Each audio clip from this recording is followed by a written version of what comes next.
Sir, ಸಿನಿಮಾಗಳಲ್ಲಿ ನಿಮ್ಮನ್ನು ನೋಡಿರ್ತಾರೆ, ನಿಮ್ಮ ಆ್ಯಕ್ಟಿಂಗ್ ನೋಡಿರ್ತಾರೆ, ನಿಮ್ಮ ಡೈಲಾಗ್ ಕೇಳಿರ್ತಾರೆ. ಬಟ್ ರಿಯಲ್ ಲೈಫಿಗೆ ಬಂದಾಗ ಶ್ರೀನಗರ ಕಿಟ್ಟಿಯವರು ಮುಂಚಿಂದಲೂ ಕಷ್ಟಪಟ್ಟೆ ಇಂಡಸ್ಟ್ರಿಗೆ ಬಂದಿರೋದು ಅಥವಾ ಈಸಿ ಗೋಯಿಂಗ್ ಇತ್ತ ನಿಮಗೆ?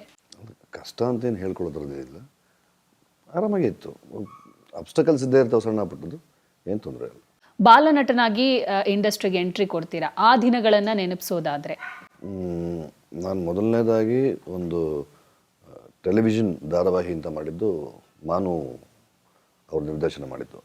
ಕುವೆಂಪುರವರ ಸಣ್ಣ ಕಥೆಗಳ ಆಧಾರಿತ ಒಂದು ಮಲೆನಾಡಿನ ಚಿತ್ರಗಳು ಅಂತ ಒಂದು ಸೀರಿಯಲ್ ಅದು.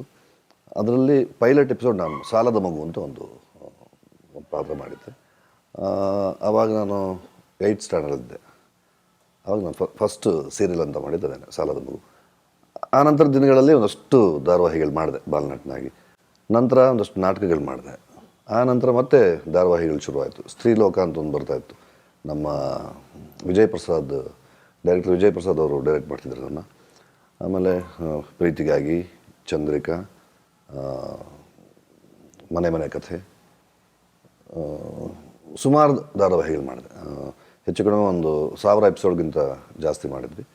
ಚಂದ್ರಿಕಾ ಮಾಡಬೇಕಾದ್ರೆ ನನಗೆ ಚಂದ್ರಚಕೋರಿಗೆ ಆಫರ್ ಬಂತು. ಸಿನಿಮಾ ಅಂದರೆ ನಾನು ಬಾಲನಟನಾಗಿ ಮಾಡಿದ ಸಿನಿಮಾ ಇನ್ನೊಂದು ಚುಕ್ಕಿ ಚಂದ್ರಮ ಅಂತ ನಂಜುಂಡೇಗೌಡರದು ನಿರ್ದೇಶನ, ಮತ್ತು ನವತಾರೆ ಅಂತ ಒಂದು ಸಣ್ಣ ಪಾತ್ರ ಮಾಡಿದೆ ಕುಮಾರ್ ಬಂಗಾರಪ್ಪ ಅವ್ರದ್ದು. ಮತ್ತೆ ಶುರು ಮಾಡಿದ್ದೆ